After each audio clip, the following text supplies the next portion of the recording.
Hey everybody, we're live! Yay! Welcome to the Midnight Sun Book Club at the Cool Table. I'm Beth.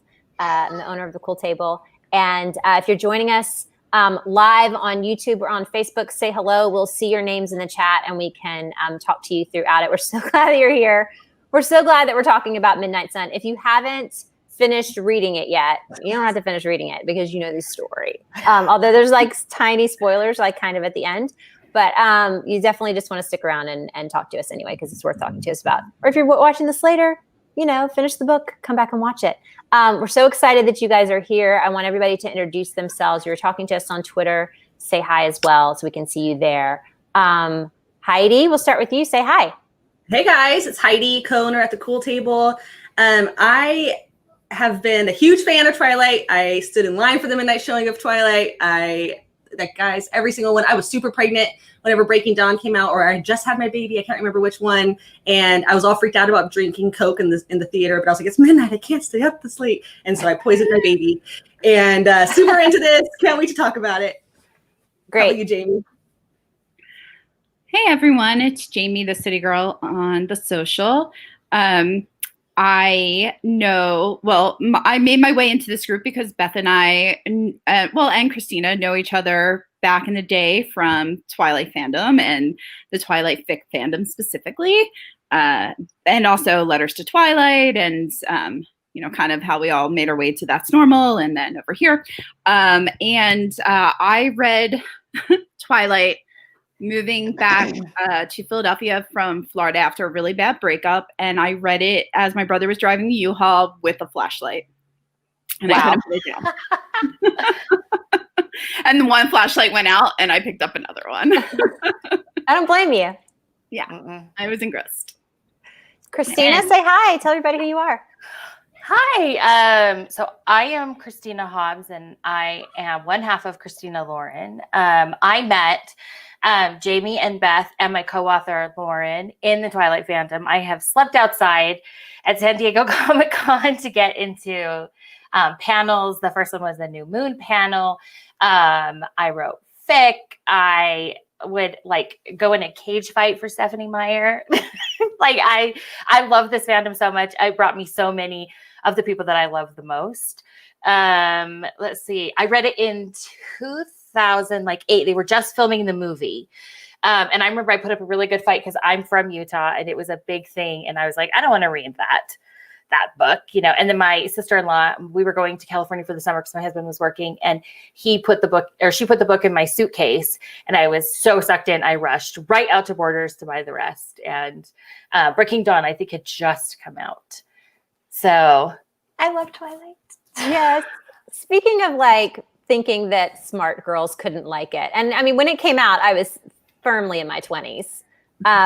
So it's not like I was a 13-year-old or the target audience, but I was very much it's not for smart girls. It's not the kind of literature people need to be reading. And then my husband got the movie as soon as it came out on Redbox and made me watch it. And I was in love and immediately went to Walmart and got the first 2 books and hid them under a box of Capri Suns in my buggy because I didn't want anybody to know I was getting them. And I couldn't go to my normal bookstore and buy them because they know me there. And I didn't want them to see me buying these books. How ridiculous is that? And now I'm on the internet talking about it and how much I love it because Stephanie Meyer is the best. And that fandom meant so much to me in 2009, 10, 11, 12. And all of you meant so much to me and fic meant so much. And it's just this whole world that we owe to Stephanie Meyer, but at the same time was not the smart girls can't read this kind of thing. And I think she proves that in this book too, even though, I'm very happy with it. So I think people were really surprised that the people we knew, there were housewives and teenagers and all kinds of stuff, but there were doctors and lawyers and judges and all kinds of stuff reading, and writing fic in the fandom. It was just not one type of person. Yeah, absolutely. Kristen just said, I miss Twi fandom days. I do too. My dad got in an argument on a cruise ship one time with his whole table because he was talking about how there was a great series and they were well written and everyone's like, no, they're terrible. And he went to the mat defending Twilight. My fault. That's amazing. That's precious. I've never met a man of that like era that's loved it and said anything nice about it. So that's awesome. He probably just loves me, but that, it goes to both ways. Yeah. I feel like that was the first book that I read. And granted, at the time, I don't think I read much YA fiction. I feel like as a genre, it wasn't as big when that first came out. But I remember feeling like it just captured that angsty teenage feeling of that crush you would see in the hallway and what just like glances could do to you and just like set you aflame. And it be so innocent. And, I know as adults, we make fun of it and, but the caresses and the hand touches and all that. But like when you were crushing on someone that hard, and especially when they felt like somebody so unattainable, but they were into you, that overwhelming feeling. And I just felt like she captured it so well. And that was the first time that I read something that captured it so well that that's why I felt like it was so easy for me to get sucked into the story because I hadn't up to that point felt, those feelings like that again. Yeah. I loved what Purely said. It's been sitting up here for a minute. I was remembering a scene today that I thought was from Midnight Sun, the original draft that was released, but I think it's from one of Christina's fics. Okay. My brain is a toy mess. I wonder if it was mine or Lo, because Lo wrote canon like vampire fic. Right. So it was probably Lo's maybe. There was one that was from the sweater one. Yes. Yeah. That I thought was from Midnight Sun and it wasn't. And I was bummed that it wasn't in this. It's hard. It's like books, fics, the gender swapped book, Midnight Sun, movie. What amazed me about this was when I realized how much fic was influenced by the draft of Midnight Sun. Yes. I forgot how much there's not a whole lot of new information in Midnight Sun, but the Tanya conversation, how early Edward knows that Alice sees Bella becoming a vampire. That is early in this book. That's super early. And you don't know that from reading Twilight. Mm-mm. And so that was such a huge part of the Twi fandom canon. And it was canon. And I didn't realize it was canon, but we got it from the draft of the original, which was really interesting. Did any of you have the first 12 chapters that she posted printed? Because I had them printed in a binder. Yes.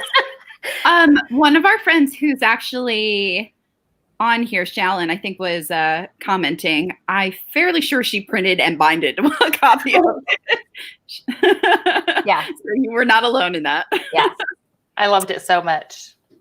Yeah, I did. I had it bound. I think I had a couple of fics printed too, but they were much longer. So it didn't take me long to quit doing that because I was like, I just use my hard drive. This is nonsense. I cannot have this much paper in my house with this much dirt on it. But yeah, thank you guys for saying hi. Kristen got into Twi because of an unfortunate airport layover and she was immediately hooked. I don't know anybody that's not immediately hooked. I think people that aren't immediately hooked are just assholes. That's your mark for like who can be your friends and who can't. Like you're not hooked into it. Like what you're just an asshole. Like that's also we're just fandom people. Like we are just fandom people. And it's funny to me when I meet people who are not. I'm just like, but what do you get like squealy happy about? Like what makes you like yeah. I can't imagine. Yeah, like I can't watch a show, especially fantasy fandom. Like for me, like I liked Normal People, right? I watched that show and really liked it, but I'm not like standing them. I'm not like going crazy for the book. I don't need to read Normal People fic. But if it's fantasy, I need more. I need to go crazy. I need to see like fan works. I need like art. I need fic. I need all of that. Yep. This is how I am. This is how I am. Same. No shade. I'm fine with it. So this is a big old tome, you guys. It's large and in charge. 30 minutes ago. It's so long. What did you think of Edward's verbosity? Did you get bored? Did you get lost? Did you think he was too repetitive, or did you love it? He's a thinker. He's a thinker, and that's totally canon. So even though there are things where I was like, wow, this is really long, I don't think it probably would have been like canon for it not to be. So no wonder he loved Bella so much, because he gets a break. He gets like a moment of silence. Yeah. So, like, he's thinking through all of this, but it's only him. He gets the chance to just sit and think and not be, and work himself up and go through like 17 different scenarios and get right back to where he was. Yeah. I loved the length of it. And I mean, mostly because I do think it's very in character Edward for him to be this like in his own space and like what's going on with him.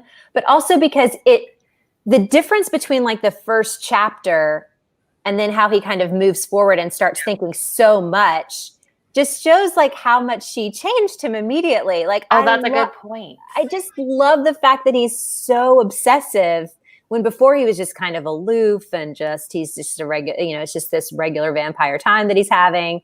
And then he just can't stop. And everything is, he's just so hyper focused. And I was very into it. I could have read 100 more pages easy. I'm not surprised. It was slow at parts for me. And, there was so much of it that it brought such nostalgia, and I enjoy, and like little things here and there that were kind of eye opening, or just, some things that were retconned that I enjoyed. And, there was a lot, but there were parts where I was getting a little bored, and and maybe it's just because of Edward being repetitive, and because we know what's happening in the story and we know what she's thinking. Yeah. That him just constantly droning on about it. I'm like, but we know what she thinks. So sometimes that was a little hard, but I mean, at the same time though, we've been waiting for this for like a gazillion years. So it being longer was kind of nice at the same time. Yeah. B just said, I didn't dislike the verbosity, but occasionally I'd forget where we were in the plot because during one of his digressions. Yeah. I was like, is he going to the meadow now? And they'd be like, oh no, they haven't even done this yet. And a couple of times he would be doing this backstory and he'd be like, oh, he hasn't even noticed that I've gone off somewhere else for 7 pages. But it was, I needed those 7 pages to understand him and them and everything. But it was always like, what is she doing? Standing there staring at him? But I guess. And also car stuff. Yeah. Like, for me, I was like, I could do without the nitrous like thing. But would it be Edward if he did not talk about the nitrous cans in the car and what it took to get them to go? It's funny because like I was like, I cannot believe he's detailing the orange and purpleness of this Nas car. But of course he was. And there's 2 things that I really didn't care about. And this is what's so ridiculous, because if you read reviews from people who this book is not for them, right? Like, wherever on the internet you're looking at the new Midnight Sun reviews and they're trying to be super smart about it, they're going to be like, the plot doesn't show up until, 4/5 of the way through. And then the 2 things that I think people like that would enjoy, which is the baseball scene and the chase, like the actual, like through the mountains, up through Banff or wherever they are. I could have cared less. Like, I realized that that's the plot. And those are things that like, they're supposed to be exciting. I was like, I don't care who is hitting what ball to what quadrant of that field. And I don't care where James is. Could you please get back to Edward being upset? I want to hear about how upset he is. That's what I cared about. Yes. I'm in my feels about it. I wanted to know how upset he was. It also shows you why we're in certain points of view for why she wrote the book from Bella's point of view, because a lot of what happens in Bella's point of view. You know what I mean? Like, we didn't need to know all about the chase and, so yeah. Yeah, it reminded me of when Bella's trying to get away in the airport, which we don't get that in this. And if there's any part of Twilight that I don't remember, it's that. 100%. Yeah. No clue how she got away from Alice and Jasper. Something about the airport. I kept thinking of the movie. Like, I just kept thinking of what happens in the movie. So, I've read the book like 5 times. I still have no idea. That just reminds me of, do you remember the story that was going around how when like the book was first optioned, MTV was going to have somehow the FBI involved and there was going to be like a boat chase happening?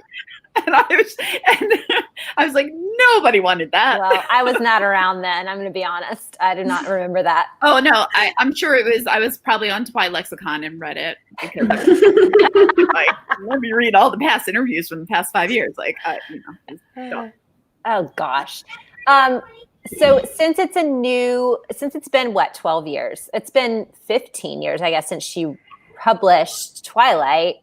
What did you guys think of her writing progression? I mean, I did very little like comparison between this and the manuscript of Midnight Sun, which changed just minuscule. Like I could tell where she changed some things. Mm-hmm.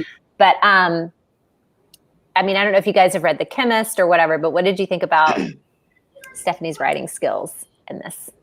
I thought they were so much better. And I did go back and look at Midnight Sun versus I was listening to the audiobook and went back. And the reason I did it is because as a writer, one of my favorite things is to see my editor's notes and see the things that she took out or how she has rearranged something. And then you go like, oh, that sentence was 12 words and now it's only 7 and it's so much better. So I really loved seeing what they took out and what they left in and what they moved around and what they added. Yeah. I thought her writing was so much better. I loved The Chemist. I actually am hoping that she does another one. Yeah. I thought really it was so much better. I agree. I listened to the audiobook for the first chapter and then read the original manuscript as I went through and was listening. And so I noticed, as an editor too, I was like, oh, I love it. I love it. Like I loved the way they changed things, like even just simple things like the word chagrin to like mortification. And I was like, yes, just the simple ways that they changed it. I was like, oh, she's tightening it up. It's good. It's good shit now. Like and she took out I remember I told you she took out my favorite line. Yes. The line where it's where they're sitting across from each other at the table. I think it's when he picks up the lemonade cap and he says something, but then in his head he says, I love you in frightening, dangerous ways or something like that. And that line has been removed. And now it just says like, run, please never leave me or something like that. And I get why they did it because that other line is kind of creepy. Yeah. But I still love it. There's so much creepy in here. It's still like, why would you bother taking something creepy out? Like it's creepy anyway. Jennifer just said she feels like she's the only one cross-referencing Twilight to get Bella's POV while reading this. Look, I should have. I will. If it hadn't been, if it wasn't published 3 days ago, this would be about all the ways in which I have cross-referenced the two of them, which I'm sure I will do because the chapters are the same, right? Even the names of the chapters are exactly the same. So hell yeah, like that's going to be like a super fun project that I'm going to do in a little bit. As soon as my kids go to school, I'm going to be like, it's time for my Twilight and Midnight Sun. Also, anybody who is like surprised at the length of this book did not read Midnight Sun and see that it is literally like 246 pages for 12 chapters. So, of course, it was going to be so much longer. Isn't it something like a 240,000 word novel? It is. Yes. That's a shit ton. Most of our books are like 80,000. Yeah, it's about 3 times the length of the normal novel that you and at least a third of them were describing her hair in some way. Favorite description of Bella's hair? Seaweed? Seaweed's pretty good. Wait, I feel like somebody said that to us. They changed. There were also some changes in like the description of her eyes and that kind of thing. So there was a lot of, I think in like the first one, like melted chocolate and so a lot of that was changed. Thankfully. Yes. But I did like how his descriptions of her changed in those first chapters to being more about like how much he respected her as like this human that he saw more than just like this doe-eyed, half-formed human. Like he really, you could see the progression of how and why he loved her, not just that he just saw this cute little thing and fell for her. Yes. I really appreciate that. Yeah, I felt like Stephanie Meyer did a good job of giving Bella more depth, where I think a lot of the initial, or maybe a lot of like the critical commentary about Twilight was that she felt Mary Sue and she had like no personality and her biggest flaw was being clumsy, but she's 17. Yeah, I mean, exactly. Like, I mean, like, clearly I loved it. So, that wasn't my opinion. But I did like that you got more of an idea of why he found her attractive, like personality-wise. Like that Stephanie did add in those scenes so you could see her going out of her way to be inclusive of people and to be like extra kind and to like feel for people's suffering and to go out of her way to, to alleviate that. And I don't think you really get that from Bella's perspective at all. Well, I think in the first one, it was one of the biggest changes when you're talking about Bella from Twilight to this is that Bella doesn't see herself in any, special way. Not at all in Twilight. And she does later on. But she's not self-deprecating, but she's certainly not confident. And so you don't get any real sense of what about her would be special or interesting. And she's constantly like, I don't see why he'd be interested in me. I don't see why he would be interested in me. I don't see. And so when you get it from his perspective, none of that's there. All you see are the ways in which he's trying not to be intrigued by her, but can't help it, which is classic romance tropes. And it works really well from his perspective in terms of like getting you interested in Bella. I also think it works even going back to writing. I don't know if it was a writing style change or if it was just that it's been 15 years and her readers and Stephanie herself are older. And the way she's writing Edward, who is also considerably older than all of us, she wrote it in such a more mature way that appealed to me as a more mature reader than when I was 22 reading it the first time. So I don't know if it was purposeful or if that was part of her maturation as a writer, but I thought it was really masterfully done. It kind of tied in his adulthood in comparison to her more. She's young, she's insecure because she's 17. Like everyone's insecure when they're 17. Yeah. And he saw beyond that to what she would be as a woman, which was beautiful. It definitely felt more modern. There were some things until he mentioned CDs. Until what? Until every time he mentioned CDs, and it pulled me right out. Yeah. And the satellite phone. I was like, is that like a Zach Morris thing that I don't understand? I don't know what that means. But I loved the fact that Edward there are things that happen in Twilight where you're guessing at Edward's motivation, right? And so I really thought when I first read this, and I think that there's probably going to be a lot of debate on whether or not Stephanie was retconning a lot of what Edward was doing to make it more palatable. And for me, I fully could grasp that, no, Stephanie really knows Edward Cullen really super well. And we just didn't get it at first. She does. You know what I mean? But like, we sat there talking about like all of the shit that she got for him being stalkery. And if you look through this book, you can see that and it's there. But also there's a huge amount of like his concern over consent, over Bella's consent. And there's just a ton of, there's a lot more going on with why Edward is doing what he is doing than the criticism of Twilight ever brought to the forefront. And it just feels like she knew him so well and we just never got it. Yeah, he's rationalizing it in like a different way than I just like to watch her sleep. Yeah. Do you think she knew that then? Do you think she knew Edward that well then? Or that's what I'm saying. I think she did. I think she knew Edward really, really well, especially if you take what she used to say Twilight was where the original like genesis of the story is, which is this meadow where this boy or this man is a vampire who desperately wants to drink this girl's blood, but is in love with her. And like, just that little tidbit is enough to get you on an entire trajectory of what his entire ethos would be surrounding how he acts around Bella. And I found it fascinating to think while I was reading, she knew this all along.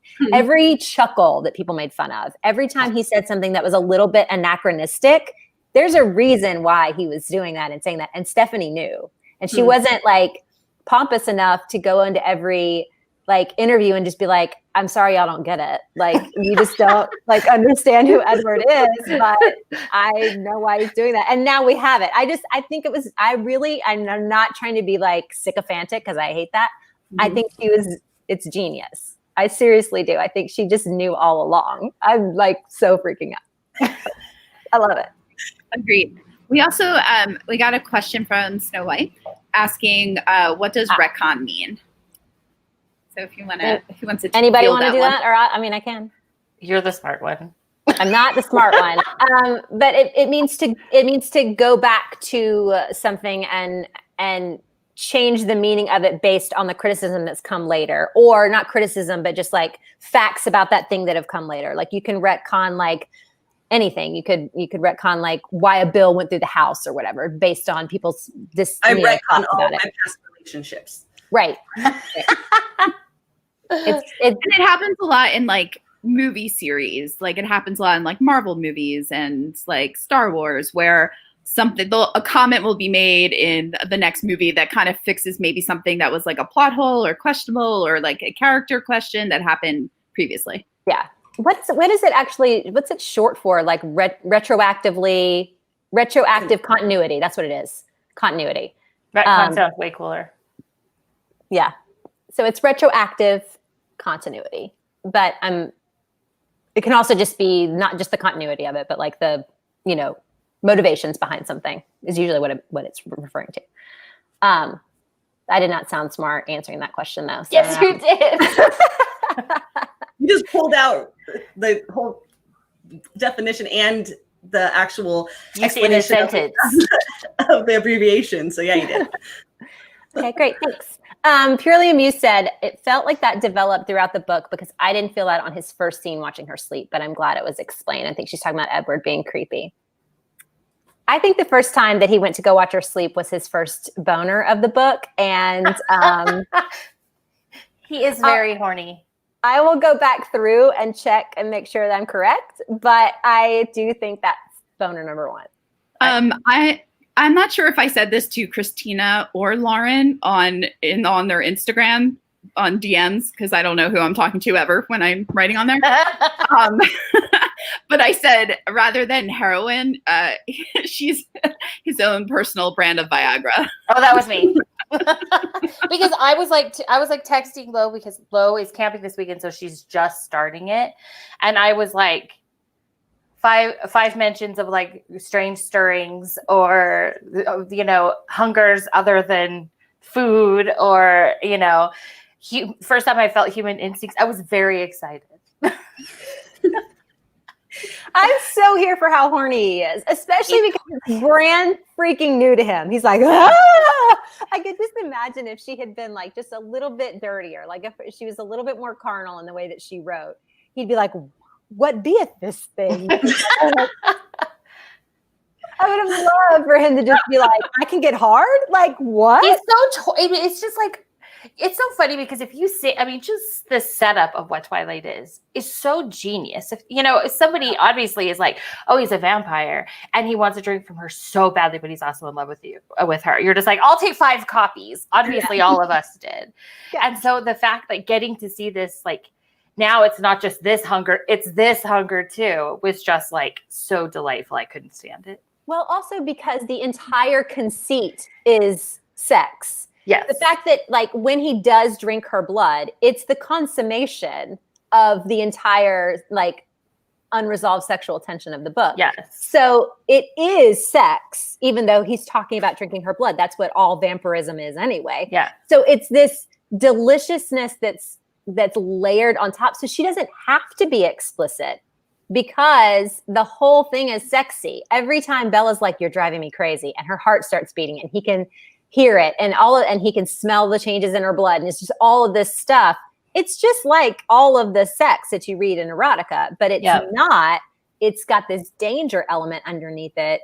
And so it's even sexier. The whole thing is fucking genius. Yeah. It's just genius. And I haven't read a lot of other vampire books. I don't know how well they do that, but this one does it super well because you don't even realize that you're horned up until later.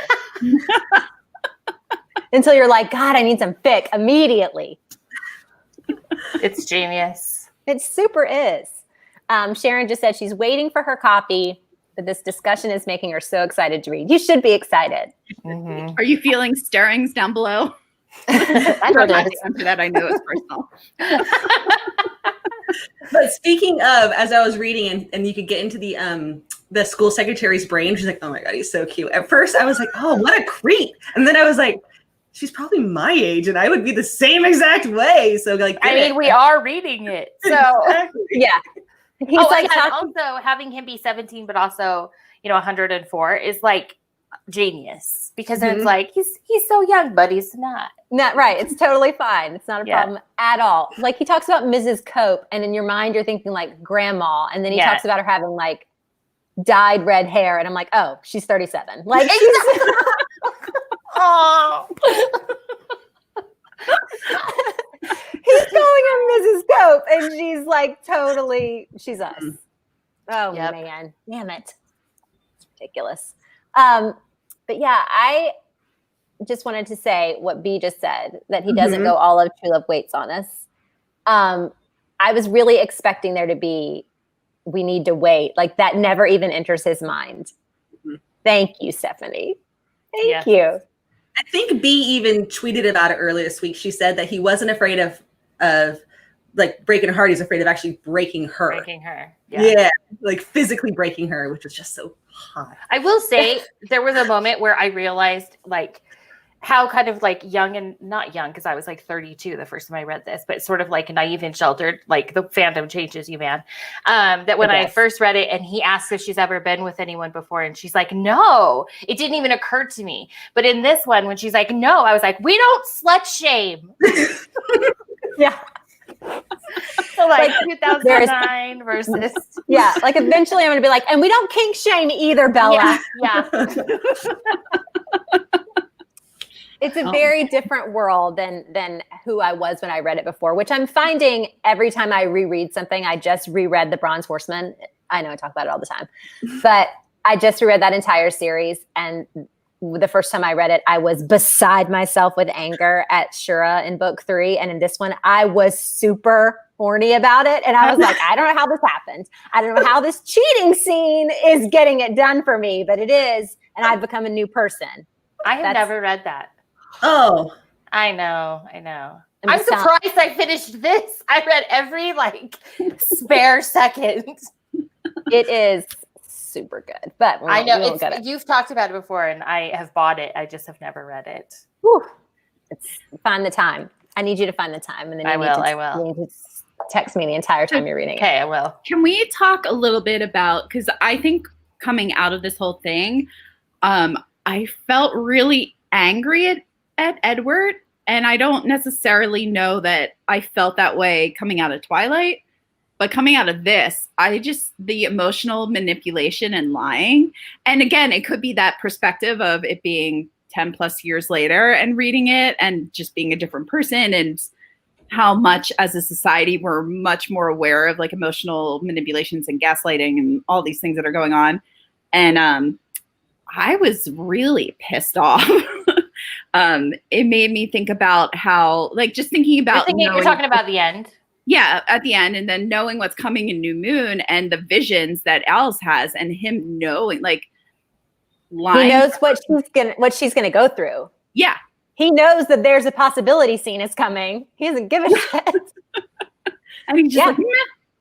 And he just doesn't give her like it's. And I mean, and nobody's perfect, and obviously no character is perfect, but it's like on one hand, he tries to see her as an equal, even though she claims she's not an equal, but he's like, no, you are. But then at the same time, he doesn't always treat her like an equal. Yeah, and there's a little head patting. Treating her like an equal. Yeah. Because he's not giving her like agency over what she wants to do with her body, like not even giving her a choice over it to make her own decisions. I think Bedward. I think Edward's biggest flaw is that he thinks that he knows what's best for her. And so when like I finished this, my immediate thought was, how soon is New Moon? Yeah. Like it's a summer. Yes. After, right? So he's thinking, are we saying like what the sort of change is for people who haven't read it or not? Yeah, we should go ahead and spoil. This is a spoiler for kind of the epilogue / like the last chapter of the book if you haven't read it. It's not something that's in Twilight, but this is in Midnight Sun. So go ahead. Well, so, in one of the things is like the book is done. So it's not like she can change too many things, but this was sort of a new revelation that he is already planning on leaving her at the end of Twilight. So, they have prom, they have everything. He's already planning what's staying until she's healthy. And then, when he leaves in New Moon, and we go through all of that and stuff. So that was like a new decision. Well, no, probably she knew she was going to do that. But so, yeah, that's something we didn't know because we're only privy to Bella's point of view. So that was a conscious decision on Stephanie's part to do that. It makes the beginning of New Moon more believable because the situation with Jasper never felt like enough of a catalyst for him to go away forever. So I believe New Moon more now, knowing that Edward had this in his head since James. because James was a way bigger threat than Jasper. Mm-hmm. So, Well, yeah, because they just go through this thing, and he's like, "I'm never, forever, whatever, and then, a summer goes by, and he's out of here." So yeah, right. And so it felt like maybe it's to make this, soften the beginning of New Moon. But again, I think she knows Edward better than we do. And so I think it was always the way that it was what was going through his head. And yeah, it sucks. It's manipulative and horrible. But I also feel like there's no sense that he is going to stop something like Alice from changing her, or, I think he wants her to have a human future. And even like his mind even goes to her being with Jake, right? mm-hmm. Oh yeah, when he says like, "Will that little house be in La Push?" Yes. Yeah. But I think that it's not like to not give her autonomy. I feel like it literally is because he feels like this is going to kill her and it's not okay. Yeah. But at least he doesn't do the whole he doesn't really do the whole like your soul is more important kind of thing. Like that's not there. No, not yet. But it's almost like I also wonder, I'm like, if Rosalie wasn't in the picture and if she wasn't like in his head about like how much she hated it, I wonder if he would have been a little bit more open to the possibility of her becoming like him. Well, because isn't there a moment, or maybe I'm making it up, during the ballet studio where he thinks like, I could just let it happen, but it's the same way it happened when Alice points out like her hand, it would be, extra excruciating in the same way it was for them, because that's how Carlisle thought it was done. That he's thinking like that he could just like let it happen, but somebody would need to do something so it's not as painful. Like, yeah, there's no mention of her soul, or he does mention being damned a lot, but yeah, he has a very violent reaction the very first time Alice sees that. Yeah. But I think that's just his horror at, I can't believe it's gone this far already. He didn't even love her yet, I don't think, or knew that he did. Yeah. And so his mind is like, all that happened is we had one conversation in biology and now this is her future. I'm either going to kill her or she's going to be a vampire. And so I think that like his reaction was just like, I can't believe it's gone this far. And then after he loves her and he's obsessed with her, I think that initial just kind of horror at, I can't believe that this happened, influences why he's so against it. But I still don't understand. I still don't understand fully, and I want to read it again, obviously, but why Edward would be so against her changing. I think it has to do with him thinking he's a monster and like the bloodlust and it does, I guess, like, as and people in the comments are saying too, like, I don't think he necessarily talks about the soul in this one, but I think he does in New Moon. I think in the beginning of New Moon, maybe. That's where he talks about it. I remember. I know. Like, it all blends together. But I remember exactly what Robert Pattinson was wearing when he was filming New Moon, but the details of the book are hazy. You're like, I remember the tweed and the thread account of the tweed, but like Heidi just said, eternal damnation. And I don't think that it's eternal damnation. At least it's not in this book. There's something else going on. It's more the danger of the world and not necessarily. It's that he wants her to be human. Yeah, I really think that it's Jamie's Rosalie's right. influence. It's Rosalie. Yes. Yeah, that's a really good point. Also, whenever they have the conversation about where she would go if she could go anywhere in the world, and he's realizing that she's never been anywhere. Yeah. And I think he really wanted her to experience life and what that meant to be alive before she could commit to dying. And the way that he views it, but even he doesn't even really view, like, he doesn't regret Carlisle changing him. He says that in the book. Mm-hmm. He doesn't think he'd go back and change it. The only one who would is Rosalie, which is who he promised. So I think that's where it really goes back to. But I'm not sure why he feels the need to be that respectful of Rosalie, other than that he made her a promise, because he doesn't seem to like her all that much. Yeah. And she's the only one he's actually really angry with her. Yeah. And then she refuses to help Bella live, which is the whole point. She wants Bella to live and she refuses to help Bella live. Yes. Which is a good segue into talking a little bit about the other Cullens and the other people in the book, like some of the other, you know, tertiary characters, like, and how Edward's view of those people brightened them a little bit. Jasper especially, but also Emmett. Even some of the humans, I think, were just like they shined a little bit more. And we're ignoring Becca in this class. And Becca's very famous. She's mentioned in the book. I know, I saw that. I told my husband, I was like, did you know Becca and Nikki are famous in this book? Say hi to Becca, everybody, because she A needs little attention. choked up. I love Becca. She didn't want to be in our chat, but she needs attention now. But I noticed you didn't put the part where she compliments my hair up on the screen, just the one where she says hi. She hasn't said anything to me personally, so. But yeah, I absolutely loved Jasper through Edward's eyes. I loved every scene with all of the other characters. I loved so much more than I did even in, you know, Bella's point of view. I loved them all. Like, I just want to hug Emmett. Oh, and Emmett, I got teary at the scene where he talks about going back to Carlisle and Esme's reaction. And I don't get teary about stuff like that. And just like her thanking him and being so happy and hugging him and my son, I got like emotional. Me too. Esme was the first time I got emotional. Same.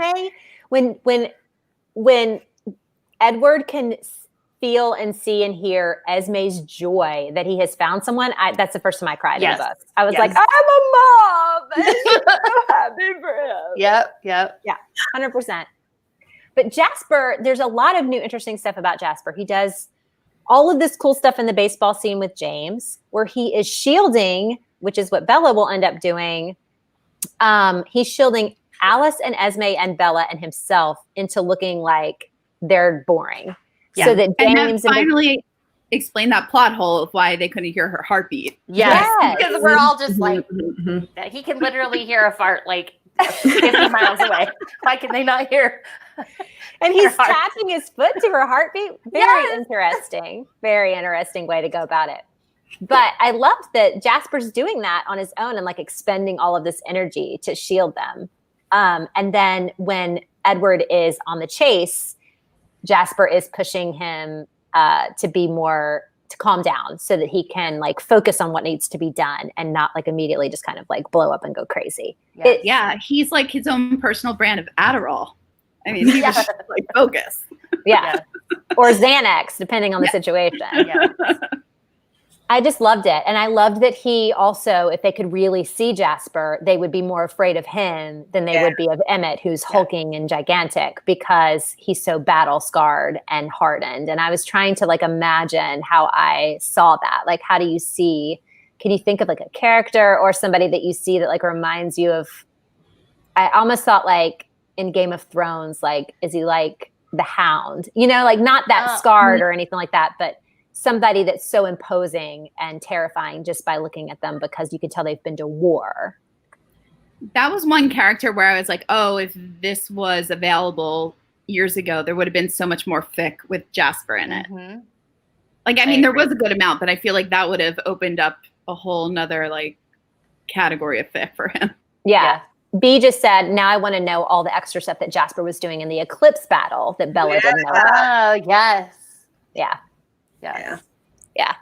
Emmett always cracks me up, but I thought I loved the fact that he is the only one who's really like kind of aware of how crazy Edward is, like how crazy he's gotten, and he's just like willing to go along with his shenanigans. He's just very carefree, and he's my fave. I really and how jealous he was of Jasper at the end. Like that really. Oh yeah. Like I loved how careful. I loved how careful he was with her in the Jeep. Mm. Yeah, when he's holding her wrist. Yeah. Very sweet. Yes. And like refusing to not, like, he's not going to let them drive off without him. Like, he's like, oh, I'm jumping in this truck. Like, I'm going to be there. Yeah. Very, very on brand for who I thought Emmett was. Jasper just kind of surprised me a little bit. Yeah. Now I want way more Jasper stuff where, you know, before, like, my biggest like takeaways of Jasper were like baseball scene, like flipping the bat and wigs. And you know, and even how like in the movie was so cheesy whenever Emmett jumped in the back of the truck, but in the book just now it was like, yes, he jumped in the truck because he wasn't going to be left behind. It was good. Yeah, I loved it. I loved Jasper so much in this. Yeah, me too. And I hated Rosalie much more than I actually do in the book. In the book, I'm kind of like, eh. But just the fact that she's even like that Edward's like laughing at her because she's actually jealous that he would not be attracted to her and be attracted to this. Like, I just was like, oh, Rosalie, you're such a brat. So there's, I mean, go. And Edward, it makes him also like a really good brother to Emmett, that he will not tell Emmett why Rosalie is acting. Yes. And he doesn't want to create any tension between them or with him. And, you know, like, even though you want him to tell Emmett because his wife girlfriend's such a bitch, but at the same time, you're like, they're family. Well, I mean, I'm sure Edward has like honed his discretion to a fine point. You know what I mean? Like, he knows everything. The fact that he knows what he needs to hold back and what he needs to tell people is probably a very fine skill at this point, after however many years of being able to hear everybody's thoughts. Also, this made Rosalie, like, it just made you go like, for so many things that we get later in the books, like, you know, why she doesn't want them to get married, and, you know, I mean, just like everything. So, yeah. So my next favorite thing that Edward hears that's brand new is Renee's mind. Yeah, that was great. The fact that Renee is shouting her thoughts and at the same time being like, excuse me. Felt so honest and real, and like just this great little detail, and I loved it. Like the fact that she's screaming everything, and the fact that that might be how Bella interprets how she needed to help her mother all of this time. Just right on point. Well, it was like people were falling over themselves to be extra helpful and considerate for Renee. So you have to wonder, like, then of course I'm like, well, if she would turn into a vampire, like, would her power be something of persuasion, or would she be able to like project her thoughts, or, you know, control people's minds? Like, you know, you just start going down that. And then I'm like, oh, well, if the Volturi should have gotten a hold of her, like, that would have been a perfect kind of hostage situation for like Breaking Dawn. And then I started, like, all these wheels were turning, and I was like, there's probably fic where this happens. Or sure. Like, was Renesmee's power like genetic from Renee's power? Like, you know what I mean? Like, is that something that she inherited from her grandmother?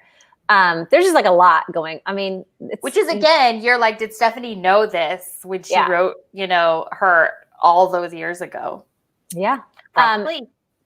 Emily just asked if someone was 100% Team Jacob, does this book hold any interest? I say yes. I mean, I don't want to give it all away, but Edward obviously can hear Jacob's thoughts, and they are pure and sweet. But also, he really likes Jacob and says so, and I think that's precious. He's not in it a ton. No. But the prom scene with Jacob is good if you're a Jacob fan, especially if you're a Jake fan, but you're not necessarily like movie Jake fan. Like Taylor Lautner didn't really do it for you, or he wasn't your canon, like head canon, the way Jake looks like. I think it's good in that way. I was surprised. I didn't remember that he didn't know about the vampires in the first book.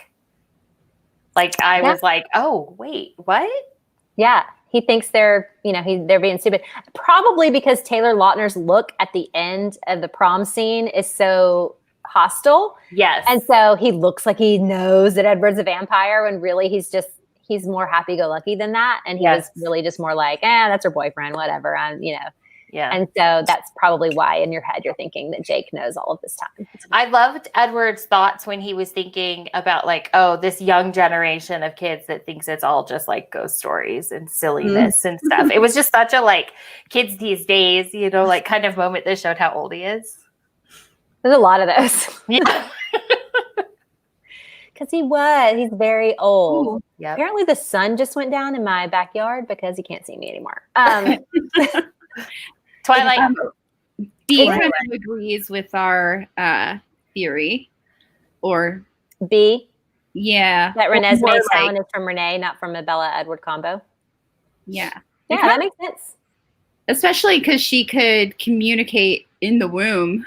They can project her thoughts to Edward. So that kind of makes sense. I mean, this fiction makes sense. I don't particularly love Bella's gift or whatever in in Breaking Dawn. It's not my favorite thing that happens in those books. I think it's a little strange. I like Lowe's fictional version a lot better. It makes more sense to me. I'm biased about my fic and where it went. But yeah, so I like the idea that Renesmee's gift is something that she got from her grandmother, especially because I just really like I really like the personification of her thoughts and the way that Edward hears them.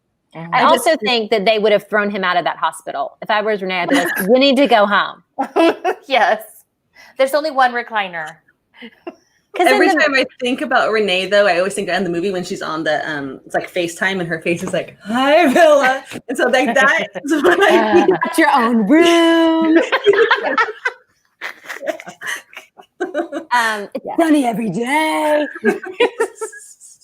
But I always thought they were in the hospital like overnight, but they're there for like a week. Yeah. And her 17-year-old boyfriend never has to leave. No. Yep. Not happening. A little salty about it, but not as much as you would expect. But his dad's a doctor and he's helping. I guess that's enough. Still, I guess Renee just isn't like a good mom. Like she's not the kind of mom to like care about that kind of stuff. She's like, it's totally normal. It was sad. sad. I'm going to leave while my kid's in the hospital. It was sad, and I really didn't remember from the first thing when Bella says something about she was the ultimate. Her mom never wanted to be. She couldn't even get like a pet. She finally had to talk her into getting a fish. Is that in the first book? I don't remember that. Okay, and she's like, so here I am, the ultimate anchor. And so when Edward says like maybe it's not so much about taking care of people, it's about proving that she's sort of like worthy, like her worth, that she's like earning her keep or something. So terrible. Stephanie. And so then he leaves her. Ugh. Yes. Oh yeah. It's gonna just pile on. Just gonna pile on. But I mean, I've gone. See, the thing is, I've emotionally excised all of those things about New Moon and about him leaving her through all of the fic that was written about New Moon and about all. So like, there's so much that I've already dealt with. I've been to therapy for New Moon. I'm okay with it. My biggest fic carryover is that he's in the tree during New Moon. So whenever I watch it, I'm like, he's in the tree. Watching her until somebody comes and takes her away. But he's not. Oh, but don't tell me that. That's just fic. Don't tell me that. Right? I like the idea that he watched over her until she was safe. I can't remember now.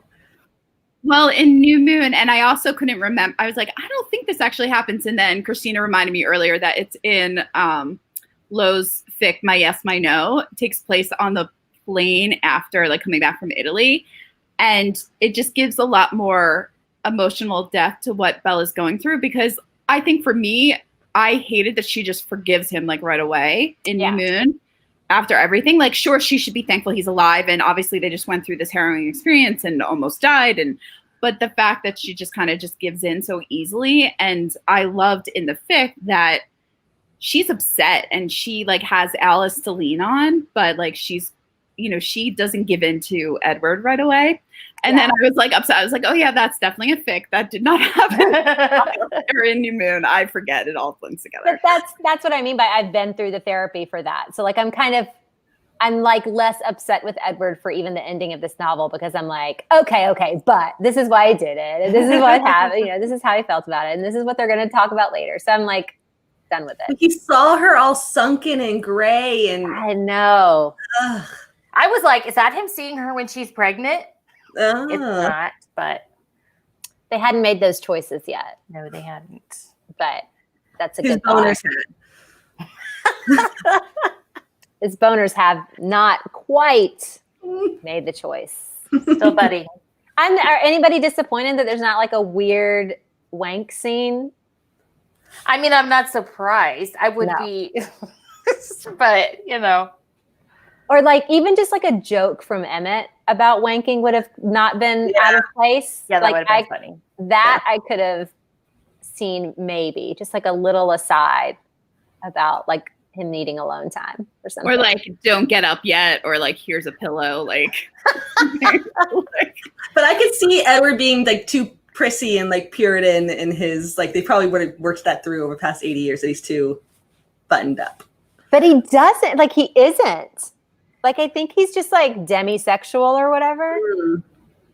Like, he doesn't seem like he's like has Victorian sensibilities in this.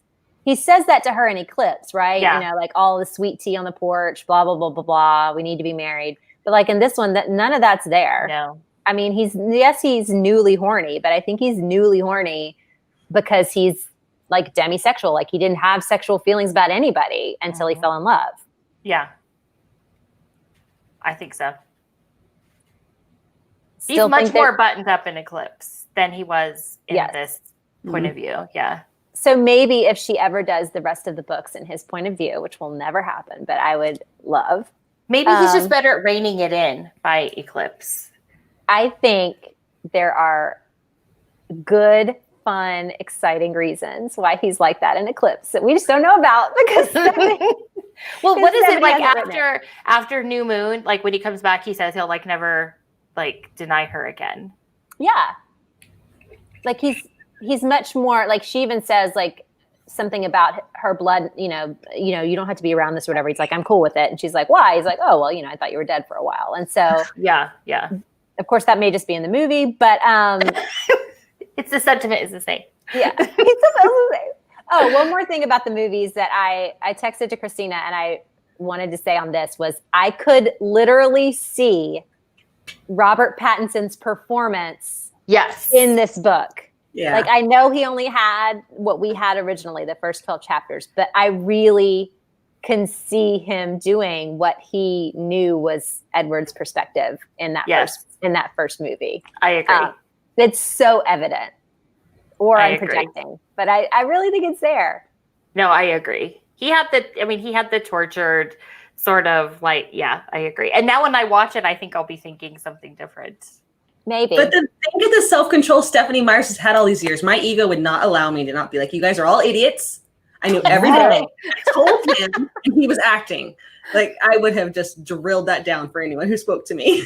All of the shit that she has taken for these books, I don't know how she has not been standing up. Because honestly, like, okay, when I saw this cover, I was like, ooh, a Persephone and Hades myth, that's, you know, super on the nose. And it was in there, but it wasn't over, you know, it wasn't heavy-handed.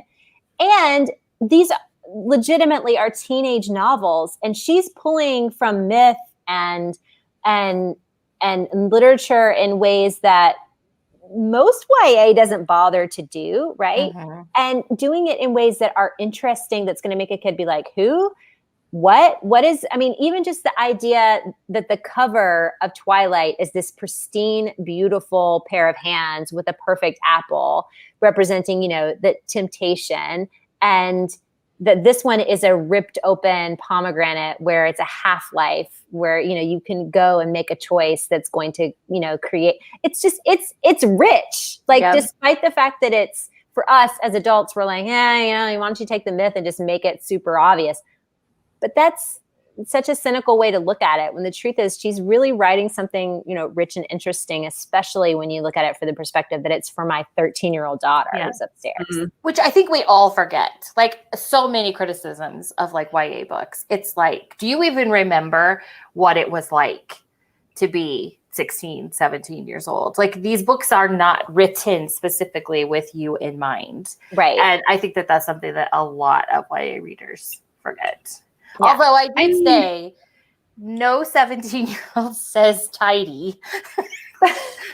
Like when she talks about tidying her closet or her closet, she could never keep it tidy. I was like, no 17-year-old says tidy. And no 17-year-old's favorite scents are lavender and lilac.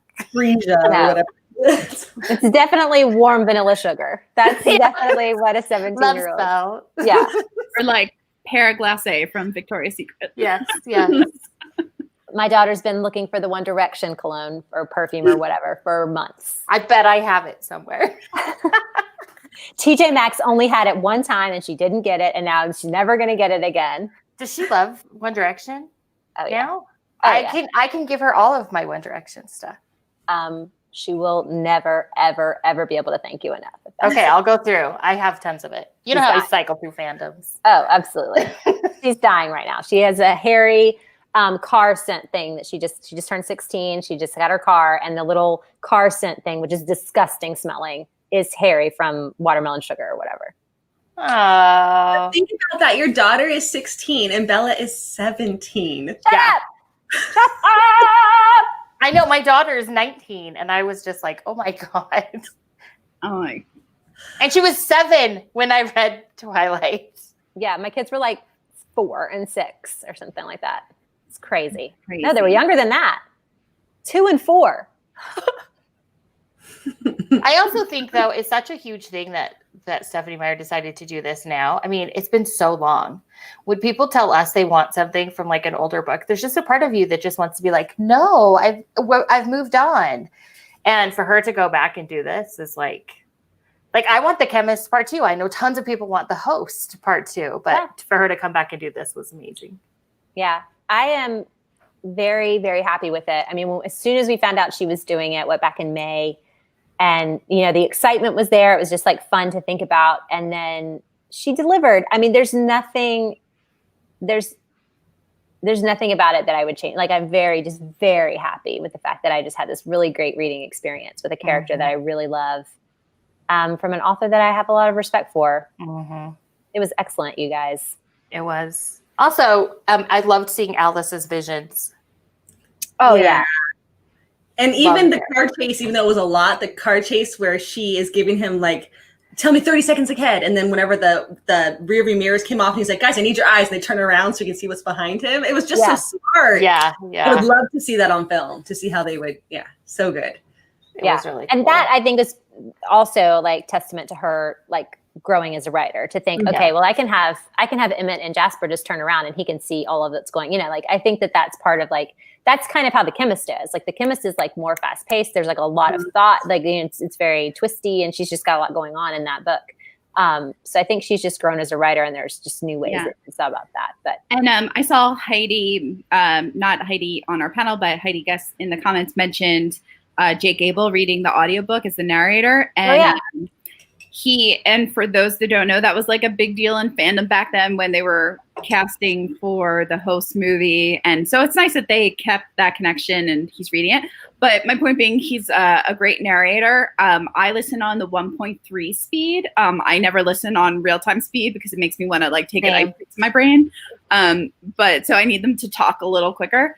But that was a good speed for me. But what I wanted to point out is that he doesn't make any of the women sound whiny. A lot of male narrators, and it's especially obvious when you have dual point of views, and like you'll have a female narrator and then the men, and then them do the one character's voice completely different.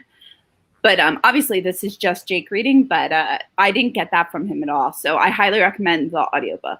Yeah, it didn't feel like he was just reading. It felt like he was acting it. Yeah. Like when he's upset, he's like upset. It was great. Sighs. He'll make the deep sighs, or he'll take a smell of her neck. Yes, it was great. The swoony scenes were really great. Like the meta was great. It's a good audiobook.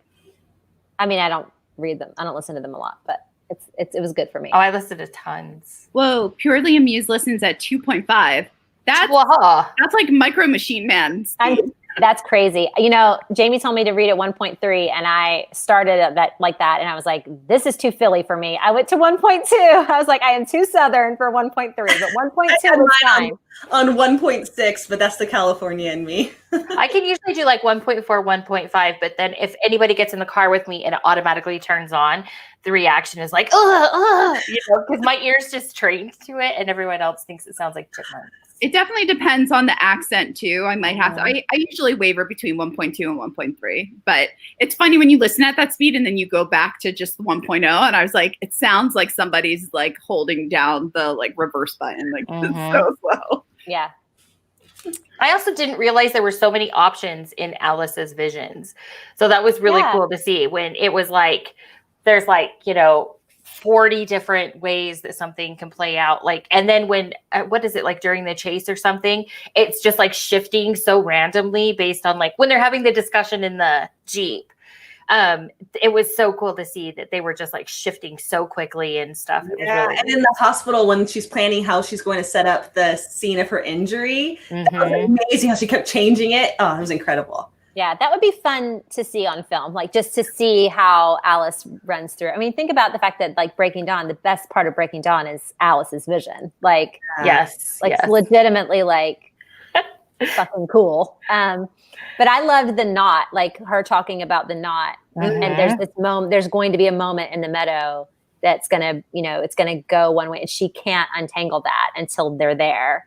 And I really thought that was important to the rest of their story, because that moment in the meadow feels very abrupt when you're reading it in Twilight, and I felt like in this it number one made more sense, and then like you can see like kind of what he's going through, but also it really made sense knowing that he knew that there was a threshold he had to reach. Yeah. Are you talking about the moment where he's like, it's okay now? Yeah.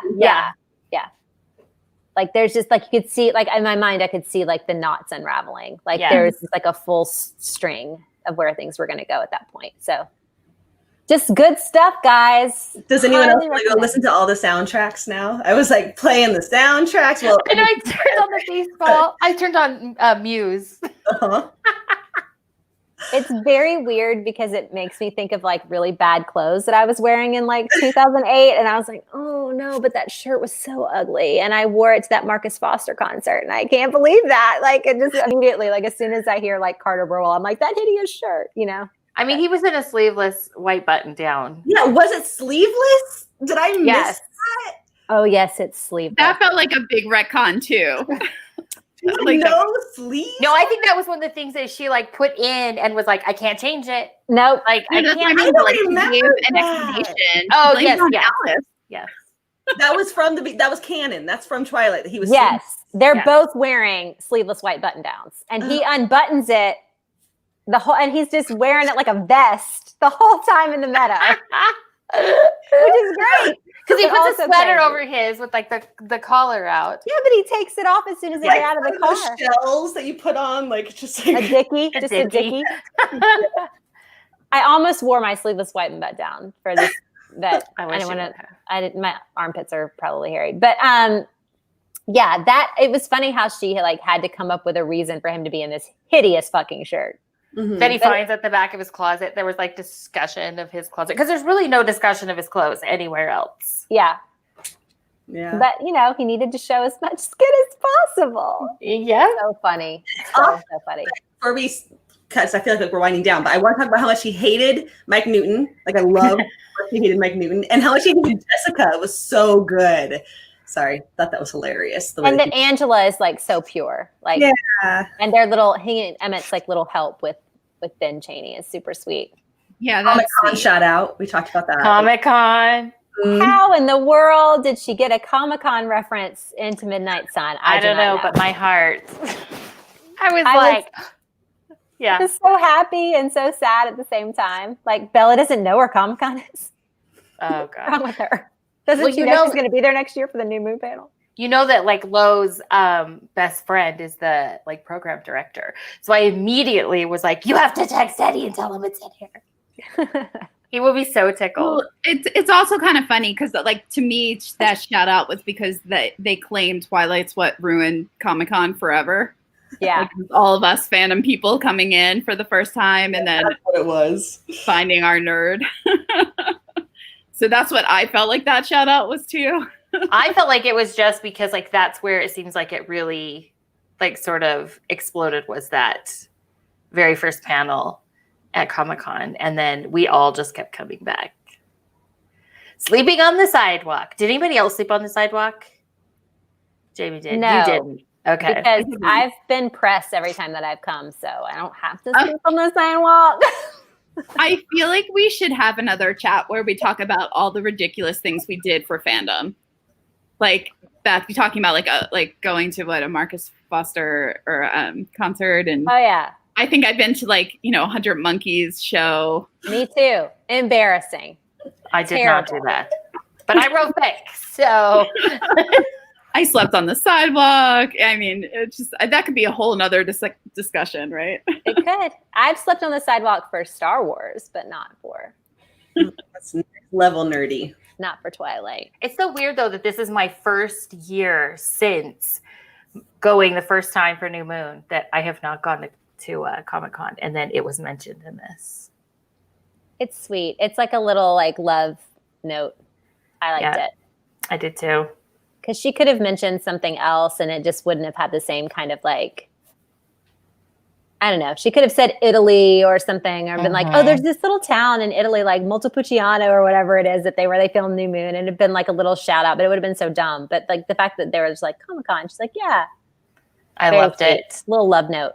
I loved it. Yeah. I liked that the character's name who said that was Yorkie, because I figured she was kind of making a wink at like it was Dorky.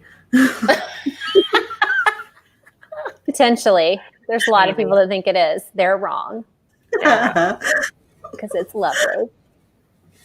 All right, you guys. I hope that if you tuned in and you're not sure whether or not you should read Midnight Sun, that you know now that you should. You should. If you love Twilight, you should read it. You should totally read it. It's such nostalgic joy.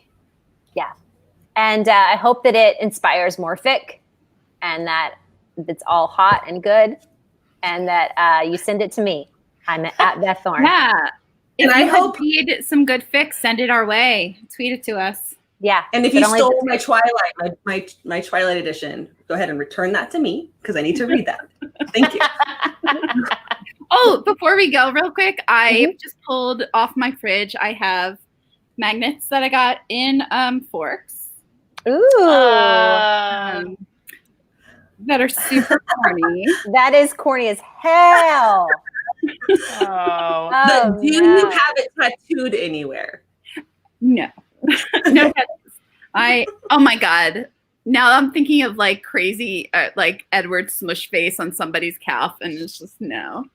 Lo and I have talked about getting an apple tattoo because that is what brought us together. I think And we are like, we owe that. But so I used to have like the full length Edward Cullen poster on the back of my door, my office door. And it was him leaning against the Volvo, you know, and Totally I had it there for the entire time I wrote fic, writing all my books, everything. And we just moved last January and it got ripped. Oh. And I was like, what if all my mojo was in that poster?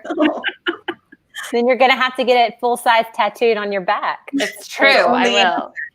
I mean, I have a book tattoo, right? That's from Lion, the Witch, and the Wardrobe. It's not I that. wasn't judging. I was literally asking if you had it tattooed anywhere. I don't. No judgment. I don't. Not But yet. I could get an eclipse ribbon right here across my face. Yes, you could. Oh, they But should have done cutouts of that. That would have been funny. That would have been fun. Purely Amused would like a Twi-Fic rec video. That might come soon because I'm not kidding. I'm in the mood to read some, and so like I might get back into all of the good ones and then have to like go through and. I feel tell you like guys what to read. somewhere a bunch of us made like a Google Doc of a bunch of fics and like who read what and where to find. I don't think a lot of them are still up, and some of them are have morphed into publishing and are like edited and great. So. Well, and then some of them, you know, may not be good now that we go back and read them. I mean, I doubt that's the case, but. And some of them are global bestsellers and have several movies made about them. That's right. That would not be on my list. No. You will never get a Masters of the Universe rec from once in a year. No. No. And if you don't know what that is, you just don't know. No, I'm sorry. I don't know how you made it into this video if you don't know what that is. But anyway. Okay, so that might be coming down the pipe. You guys tell us what you think of Midnight Sun in the comments, and keep visiting us at the Cool Table, and we will keep talking about it because I'm going to write a review soon, and we loved it, and I'm just so happy that we read it. Thank you guys for joining us. Yes. Jamie, Christina, I really, really appreciate it. And to everybody else, we will see y'all very soon. Good night. Bye. Bye, everybody.